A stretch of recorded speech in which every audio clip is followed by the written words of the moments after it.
우리 모두는 각자가 소중히 여기는 것들이 있습니다. 여러분은 어떤 것들을 소중하게 여기시나요? 어떤 사람에게는 돈이 소중한 것이고, 어떤 사람에게는 가정이, 어떤 사람에게는 직장이, 누군가에게는 성적이, 다양한 것들이 소중하게 여겨질 수 있습니다. 그렇다면 예수님께서는 무엇을 소중하게 여기실까요? 예수님께서는 우리가 무엇을 소중히 여기길 원하실까요? 오늘 본문 말씀을 살펴보면 우리에게 소중한 것을 주시고 싶어 하시는 그 예수님의 모습이 나타납니다. 오늘 말씀을 살펴보면 한 관리가 예수님을 찾아옵니다. 이 젊은 관리가 입고 있는 옷들을 딱 본다면 얼마나 이 관리가 부자인지, 얼마나 돈을 많이 가지고 있는지 한눈에 알 수 있었을 것입니다. 자신감 넘치는 모습으로 이 관리가 예수님께 나아옵니다. 그리고 이렇게 질문합니다. 선한 선생님, 내가 영생을 얻기 위해서는 무엇을 해야 될까요? 율법을 가르치는 사람들은 어떻게 하면 더 철저하게 율법들을 지킬 수 있는지, 이런 구체적인 예시들을 잘 가르쳐 주었던 것 같습니다.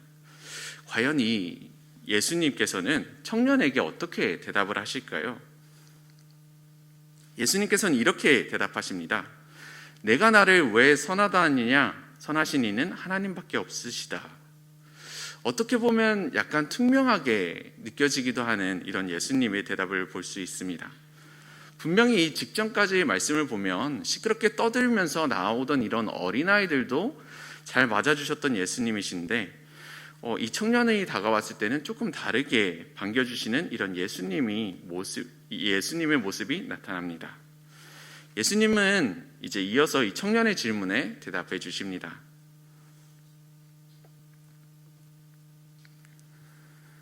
어쩌면 이 청년이 기대하고 있었을 그런 구체적인 예시들 대신에 예수님께서 이 청년에게 말씀해 주셨던 그 말씀은 유대인들이라면 거의 다 알 법한 그런 십계명의 말씀입니다. 간음하지 말라, 살인하지 말라, 도둑질하지 말라, 거짓 증언하지 말라, 내 부모를 공경하라.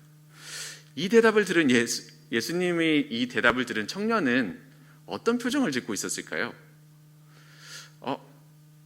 예수님께서 나한테 말씀해 줄 수 있는 게 이런 질문들밖에 없으실까? 라고 실망한 표정을 짓고 있었을까요? 아니면 반대로 내가 이것들은 다 지키고 있는데 나는 영생에 들어갈 수 있겠구나 라는 당당한 표정을 짓고 있었을까요? 청년은 이어서 이렇게 말합니다. 예수님, 이 율법들 내가 다 지켰습니다. 내가 다 지키고 있습니다. 내가 어릴 때부터 철저하게 이 율법들을 다 지켰습니다. 어떻게 보면 예수님께서는 이 우쭐해 보이는 청년이 굉장히 대견해 보이실 수도 있습니다. 그리고 이 청년이 질문한 영생을 얻을 수 있는 방법에 대해서 이 청년에게 이야기하십니다. 내가 가지고 있는 모든 재물을 다 팔아서 가난한 이웃들에게 나눠주고 나를 따라와라. 그러면 내게 하늘의 보화가 있을 것이다. 이제까지 분명히 굉장히 당당하고 굉장히 이제 침착했던 이 청년이 커다란 충격을 받습니다. 옆에서 지켜보고 있었다면 아마 이 청년이 눈동자가 떨리는 것까지 보일 수 있을 것이라고 생각됩니다. 다른 주변에 있던 많은 사람들도 이 청년이 어떻게 대답할까 하고 이 청년의 반응을 지켜보고 있었을 것 같습니다. 이 청년은 아무런 대답도 예수님께 하지 못했습니다. 고개를 숙인 채로 그가 왔던 곳으로 돌아가는 것을 볼 수 있습니다. 오늘 우리는 영생을 얻기 위해서 예수님을 찾아온 한 부자 관리를 보았습니다. 분명히 당당하게 예수님을 찾아왔던 것 같은데 아무 말도 못하고 고개를 숙인 채로 돌아가는 이 관리의 모습을 머릿속에 떠올릴 수 있게 되었습니다. 예수님이 어떤 말씀이 이 당당했던 관리를 슬퍼지게 만들었을까요? 22절의 말씀입니다. 내게 아직도 한 가지 부족한 것이 있으니 내게 있는 것을 다 팔아 가난한 자들에게 나눠주라. 그리하면 하늘에서 내게 보화가 있으리라. 그리고 와서 나를 따르라. 예수님의 이 질문이 여러분들께는 어떻게 들리시나요? 이 청년이 가진 것을 다 팔게 되면 어떻게 될까요? 예수님께서 바라시는 이 청년의 모습이 빈털터리가 되는 이런 모습일까요? 예수님께서는 이 청년이 이 말씀에, 이 질문에 대답하지 못하실 것이라는 것을 아셨을 것입니다. 그렇다면 왜 예수님께서는 이 말씀을 청년에게 하셨을까요?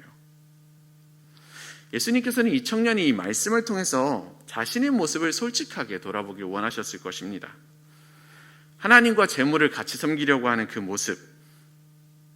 모습을 돌이키게 하시려고 이 질문을 하셨습니다. 이 청년은 돈을 잘 번다고 이야기합니다. 돈으로 잘 누리고 있었을 것입니다.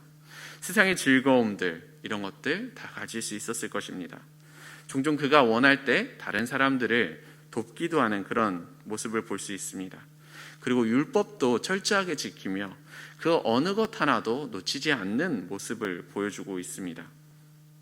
그런데 사실 솔직하게 이 청년이 보여줬던 모습은 예수님의 모든 것을 버리고 따르라고 했을 때 그것들을 버리지 못하는 모습을 보여주고 있습니다. 분명히 이 청년은 예수님을 찾아와서 이렇게 질문했습니다. 내가 영생을 얻고 싶어요. 예수님, 내가 영생을 얻고 싶습니다. 하지만 정말로 예수님께서 이 영생을 얻는 방법에 대해서 이야기를 하셨을 때 이 청년은 그대로 따를 수 없게 되었습니다. 그래서 자신이 영생을 얻을 수 없다는 것을 깨닫게 되었습니다. 예수님이 영생을 얻는 방법으로 재물을 버리는 것과 나를 따르는 것, 이것에 대해서 말씀을 해주셨지만 이 청년은 그대로 실천할 수 없었습니다. 그는 영생보다 더 소중히 여기는 그런 것을 발견했습니다. 재물을 너무나도 사랑하는 자신의 모습을 발견하게 되었습니다. 예수님은 가진 것을 다 팔고 나를 따르라, 이 말씀을 통해서 이 청년이 이런 모습들, 이런 자신의 모습들을 깨닫기 원하셨을 것입니다. 결국 예수님은 이 청년이 이 질문을 통해서 영생의 한 걸음 더 가까이 나아가기를 원하셨습니다. 우리에게 질문하시는 이 질문에 우리들이 각자 다르게 반응할 수 있습니다. 우리 또한 교회에 나올 때 이런 질문들을 가지고 나오지요. 어떻게 하면 영생을 얻을까요? 어떻게 하면 구원을 얻을까요? 하는 질문을 가지고 교회에 나아옵니다. 그런데 이런 우리들에게 오늘날 예수님께서 같은 질문을 한다고 말씀을 하신다고 생각을 해보겠습니다. 내가 가진 모든 것을 다 팔고 나를 따르라. 이 질문에 여러분은 어떻게 응답하시겠습니까? 각 사람은 굉장히 다른 모습으로 이 질문에 응답할 것입니다. 누군가는 이 말씀 그대로 바로 실천하는 사람이 있을 수도 있고, 누군가는 이 질문을 받았을 때 고민하며 내가 지금은 다 실천할 수 없지만 조금씩 실천하겠습니다 하면서 방향성을 맞춰서 나아가는 사람이 있을 수 있습니다. 그리고 누군가는 나는 할 수 없다고 포기하며 돌아가는 그런 모습을 보일 수도 있을 것입니다. 각 사람이 다 다르게 이 말씀에 응답하는 것을 볼 수 있을 것입니다. 하지만 예수님께서 오늘날 우리들에게도 이 말씀을 하시는 그 이유는 분명히 하나입니다. 예수님께서는 우리 모두가 영생을 얻기를 원하십니다. 그렇기 때문에 이 말씀을, 이 질문을 오늘날 우리들에게도 하고 계십니다. 이 시간 저희가 기도하면서 나아갔으면 좋겠습니다. 오늘 말씀을 생각하시면서 기도하실 텐데요. 기도하시면서 나가실 때 예수님의 질문에 솔직하게 대답하며 하나님, 내가 영생으로 나아가고 싶은데 하나님 나를 도와주세요. 이렇게 기도하며 나아갔으면 좋겠습니다.